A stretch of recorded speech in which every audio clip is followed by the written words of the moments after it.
Siama 2023, la 4e édition du Salon international de l'artisanat malien qui se tient du 23 novembre au 3 décembre, bat son plein. Cet espace dédié à l'artisanat devra servir de bouffée d'oxygène à l'économie nationale. Apport du Siama à découvrir dans quelques instants. Dans ce 19h30, nous parlerons de l'avortement clandestin, entendez par là une interruption de la grossesse dans les conditions non recommandées par les spécialistes. Cette pratique formellement interdite n'est pas exempte de risques pour la santé de la maman. Mercredi 29 novembre 2023, mesdames et messieurs, bonsoir et bienvenue dans ce journal. Siama, Salon international de l'artisanat malien, démarré le 23 novembre dernier. L'édition 2023 se poursuit jusqu'au 3 décembre au Parc des expositions de Bamako. C'est un espace dédié aux artisans afin de leur permettre d'exposer les potentialités dont ils disposent. Plus de 20 pays prennent part à cette 4e édition. Pour l'heure, les artisans disent faire de bonnes affaires. Plus de détails avec Lala Diara Touré, Faraba Foufana et Soumaïla Konari. Ils sont cordonniers, stylistes, designers, bijoutiers, décorateurs et même boulangers venus de tout le Mali, de la sous-région et d'autres continents pour exposer leur savoir-faire au Siama, Salon international de l'artisanat du Mali. Avec plus de 700 stands aménagés, les organisateurs de l'édition 2023 ont vu les choses en grand. Pour le président de l'Assemblée permanente des chambres de métiers du Mali, le Siama est non seulement un espace d'expression pour les artisans, mais aussi une foire qui apporte une plus-value à l'économie du pays. Un événement comme ça, toutes les régions qui sont là, les artisans arrivent à écouler tous leurs produits en stock, non seulement de se faire connaître. Souvent l'impact, ce n'est pas tout de suite, parce qu'ils donnent leur carte de visite, ils échangent avec des clients, souvent avec des grands acheteurs, et c'est après. Il y a un artisan ici, il dit que depuis 2021, il a des commandes et jusqu'à maintenant, il n'arrive pas à finir. Cette année, un accent particulier est mis sur les métiers de la boulangerie et de la pâtisserie. Ceci grâce à leur créativité. Beaucoup de gens pensent que les boulangeries sont industrielles. Oui, il y a des boulangeries industrielles, mais une boulangerie industrielle, c'est une production en série. Une boulangerie qui fait des milliers de baguettes à la minute ou à la seconde. Mais aujourd'hui, la plupart de nos boulangeries au Mali, le travail est à prédominance manuelle. Donc ça s'appelle une boulangerie artisanale. Et le boulanger artisan Malibourou a accepté de venir montrer, non seulement il se reconnaît comme artisan, il a montré l'avantage de l'emploi qu'il crée et tout ce qu'il arrive à faire. Avec la crise du bleu, ces artisans ont pu transformer nos céréales. On fait avec la farine locale à base de mil et baobab, pain moringa et sorgho aussi, et les pains maïs qu'on fabrique avec les produits locaux. Les artisans affirment être satisfaits du déroulement de ces salons car la clientèle est bien au rendez-vous, ce qui leur permet de faire de bonnes affaires. La participation au Siama nous permet d'exposer de nouveaux produits faits chez nous ici au Mali, de rencontrer de nouvelles opportunités, de prendre des commandes et fidéliser nos clients. Je viens présenter la façon d'empoigner, la grande boubou et puis le beurre de karité. On a eu des partenaires parce que la qualité qu'ils amenaient, vraiment, ils ont eu des partenaires. Pour cette 4e édition du Siama, le thème est l'artisanat africain, facteur de résilience, de paix, d'intégration des peuples et de croissance économique. L'artisanat qui, selon le ministère en charge du secteur, représente 24% du produit intérieur brut du Mali. Ils ont marqué leur temps en matière d'humour, de sensibilisation au Mali. Il s'agit bien des troupes de théâtre. Leur spectacle constituait à l'époque l'un des principaux centres d'intérêt des Maliens en matière de divertissement. Aujourd'hui, nombre des anciennes troupes semblent disparaître sur scène. Néanmoins, quelques-unes tiennent pêle-mêle. Hawa Kamara. C'est avec enthousiasme et fierté que l'acteur et comédien Issa Koulibaly, pur produit des troupes de théâtre, nous plonge dans les souvenirs des débuts de cet art visuel qui n'a rien à envier aux autres. À l'époque, c'était les interquartiers pour les préparatifs de la biennale. Chaque quartier organisait au moins un spectacle de compétition. Il y avait le côté national. Donc, les autres troupes n'étaient pas du tout permises pour travailler à l'intérieur du Mali. Donc là, j'ai demandé d'abord à faire une troupe folklorique. On partait pour animer des trucs dans les villages. Et dans ces villages, souvent, je disais aux gens, si vous n'avez pas d'argent pour rentrer, pour payer le ticket, veillez avec un petit seau de conserve là, juste pour que vous puissiez rentrer et puis regarder le spectacle. Et c'est comme ça que moi j'ai commencé. Aujourd'hui, la majorité de ces troupes de théâtre est partie en fumée. Les grands dangers, qui d'ailleurs est à l'origine de la disparition de beaucoup, la course à la notoriété, l'argent et le leadership, des comportements auxquels se livrent souvent les membres d'une même troupe. On essaie de créer des troupes, mais dirigées par souvent une seule personne qui tient l'arène.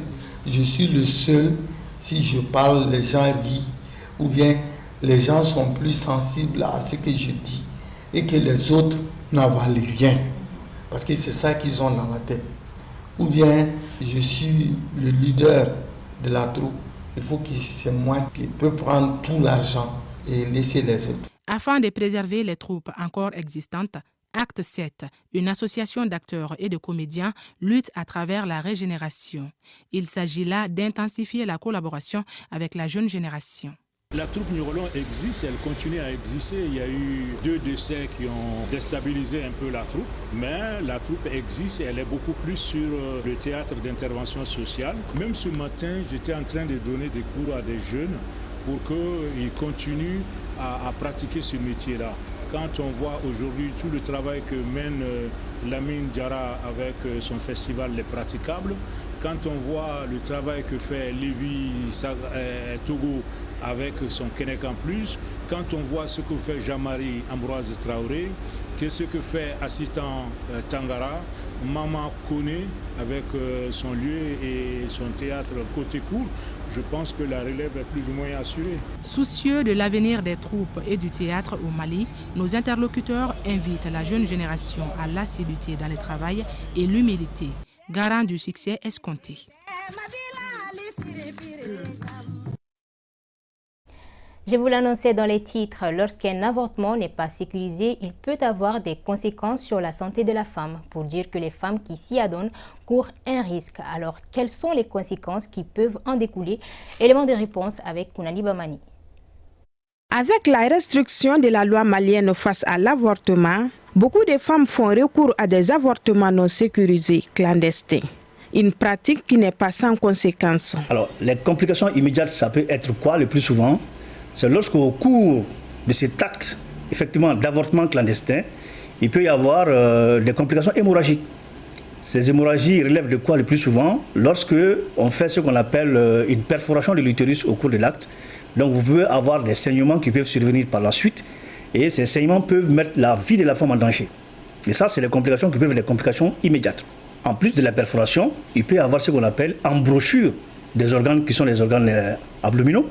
Le plus souvent, les intestins peuvent être lésés et cela va entraîner ce qu'on appelle des péritonites. Ça veut dire que vous avez le contenu des intestins qui se déverse dans le ventre.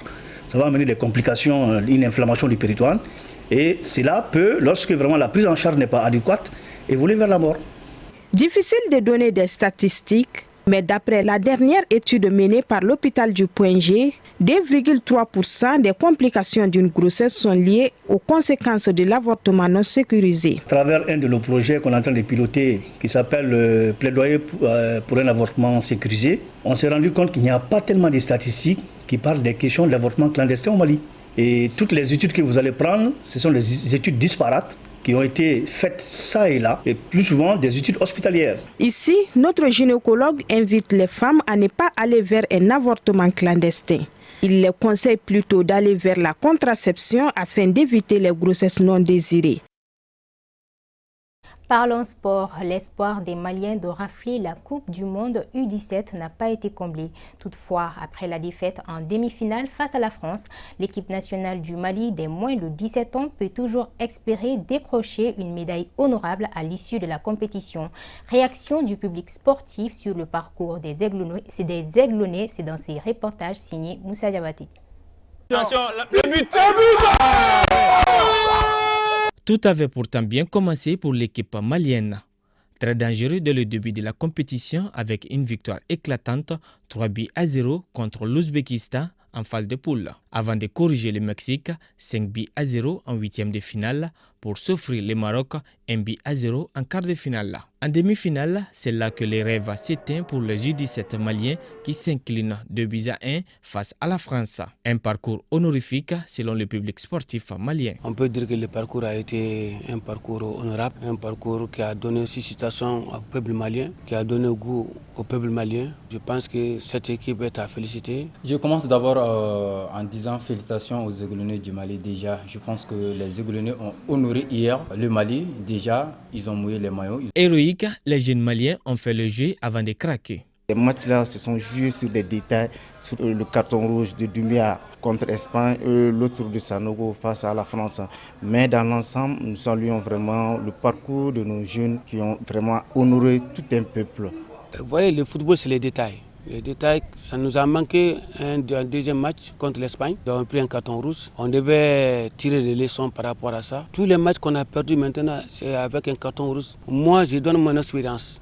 En 2019, j'ai été éliminé en quart de finale par l'Italie. Alors que j'avais fait un très bon match de 8e de finale contre l'Argentine. Mais contre l'Italie, j'ai péché parce que j'ai pris un carton rouge à la 20e minute. Et j'ai joué 10 contre 11 jusqu'à la fin du match. On pouvait changer l'image du match dès les 45 premières minutes. Mais ça a été un match très compliqué. Déjà avec l'égalisation du but, et ça a complètement changé encore l'image du match. En 6 rencontres, les Aiglonnais ont marqué 15 buts et encaissé 4. Le bilan est apprécié. Quant à moi, déjà avec 6 matchs, on a marqué les 15 buts et voilà 4 buts encaissés. Déjà, ce qui veut dire que le coaching a été à la hauteur. Juste la chance n'a pas été au rendez-vous avec les Aigles du Mali. Tous les matchs, le Mali a dominé les matchs. À tous les matchs, on est arrivé à marquer un but. Au total, nous avons marqué avant la demi-finale 14 buts et on a encaissé 2 buts. Mais malheureusement, on est tombé sur une équipe aussi qui n'a pas encaissé de buts.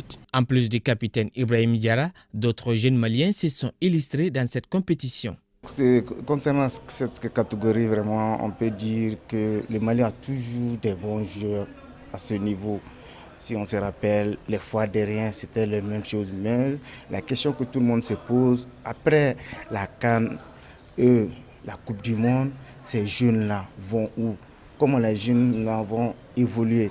C'est ça le plus difficile. Un dernier match se présente au Mali ce vendredi face à l'Argentine pour la médaille de bronze et terminer cette campagne sur une note positive.